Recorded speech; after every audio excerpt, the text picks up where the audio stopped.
বন্ধুরা, welcome back to my channel Azmira রান্নাঘর। আজকের রেসিপি হচ্ছে দেশি মুরগির মাংসর কষা লাল ঝোল। দেশি মুরগির মাংস কষা লাল ঝোলের মধ্যে কি কি মশলা দিচ্ছি, কি প্রসেসে রান্না করছি তোমরা দেখো, তোমাদের ভালো লাগবে। যারা ইউটিউবে দেখছো তারা সাবস্ক্রাইব করে দেবে, যারা ফেসবুকে দেখছো তারা ফলো করে দেবে, যারা ইনস্টাগ্রামে দেখছো তারা লাইক দিয়ে দেবে। তো চলো কি প্রসেসে রান্না করছি, কিভাবে রান্না করছি তোমরা দেখবে, তোমাদের ভালো লাগবে। এই যে বন্ধুরা, দেশি মুরগির মাংস, দেশি মুরগির মাংসটা আমি কষা করব। দেশি মুরগির মাংস কষার মধ্যে কি কি মশলা দিচ্ছি, কি কি প্রসেসে রান্না করছি তোমরা দেখো। এই যে বন্ধুরা, দেশি মুরগি রান্না করার জন্য প্রথমেই আমি গ্যাসের ফ্লেমটা অন করে দিয়ে কড়াইটা আমি চাপিয়ে দিয়েছি। কড়াইটা আমার গরম হয়ে গেছে, এর মধ্যে আমি সরিষার তেল দেবো কড়াইয়ের মধ্যে।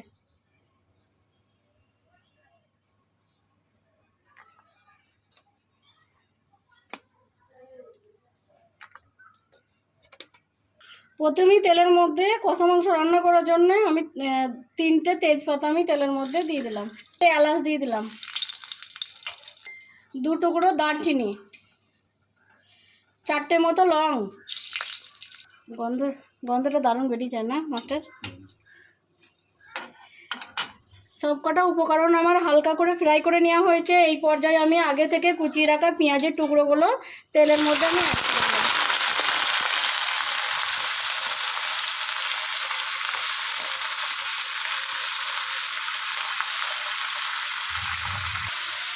এক চামচের মতন লবণ দিয়ে দেবো আমি, পরিমাণ মতো লবণ দিয়ে দিলাম আমি। ভালো করে নেড়ে চেড়ে পেঁয়াজটা আমি কষিয়ে নেব।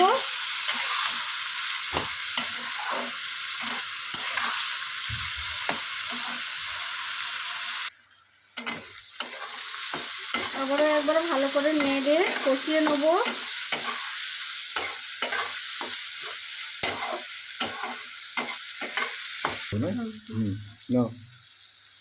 এক চামচের মতন আমি হলুদের গুঁড়ো দিয়ে দেবো, 1 চামচের মতন আমি লঙ্কার গুঁড়ো দিয়ে দেবো। আরও আমি ভালো করে কষিয়ে নেব।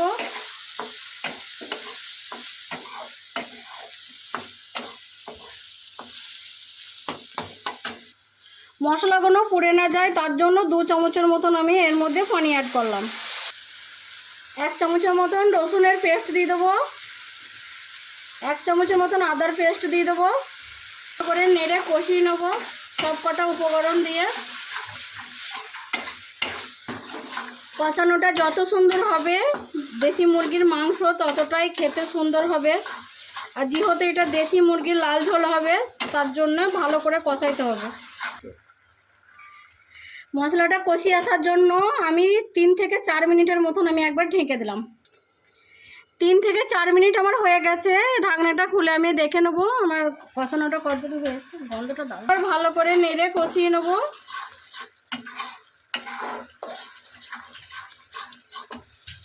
এই পর্যায়ে আমি আগে থেকে ধুয়ে রাখা মাংসর টুকরোগুলো আমি অ্যাড করে দিলাম, গ্রেভির মধ্যে আমি অ্যাড করে দিলাম।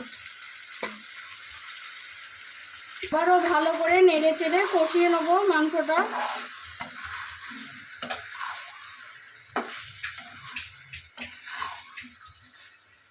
যেহেতু এটা দেশি মুরগির মাংস ভালো করে কষাতে হবে।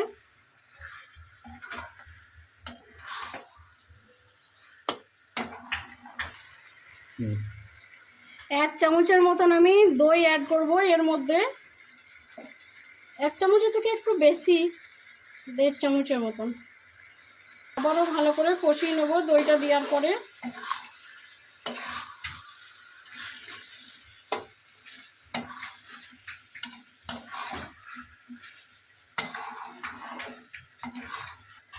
তিন থেকে 4 মিনিটের মতন আমি একবার ঢেকে দিলাম। কপালি হতে হয়। 3 থেকে 4 মিনিট হয়ে গেছে, আমি ঢাকনাটা খুলে একবার দেখে নেব। আবার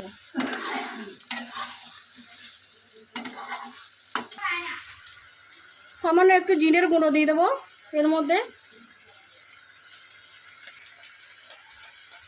1/2 চামচের মতন ভাজা ধনিয়ার গুঁড়ো দিয়ে দেবো, 1/2 চামচের মতন গোলমরিচের গুঁড়ো দিয়ে দেবো, আমি মুরগা মশলা দিয়ে দেবো। উপকরণ দেওয়ার পরে আবারও ভালো করে নেড়ে কষিয়ে নেবো।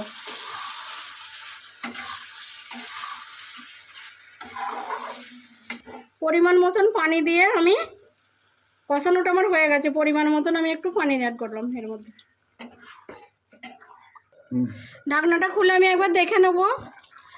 আমার রান্নাটা 100% কুক হয়ে গেছে। গ্যাসের ফ্লেমটা অফ করে দিয়ে এবার নামিয়ে নেব। এই যে বন্ধুরা, আমার মুরগির মাংসের লাল ঝোল কত সুন্দর হয়েছে। এই যে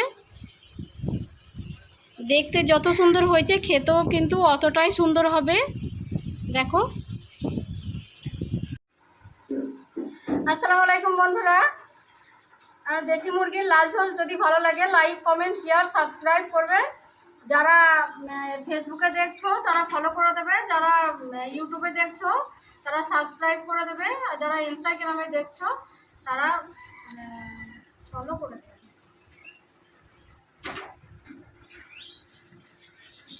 তো মুরগির রেসিপি যদি ভালো লাগে লাইক, কমেন্ট, শেয়ার করবে।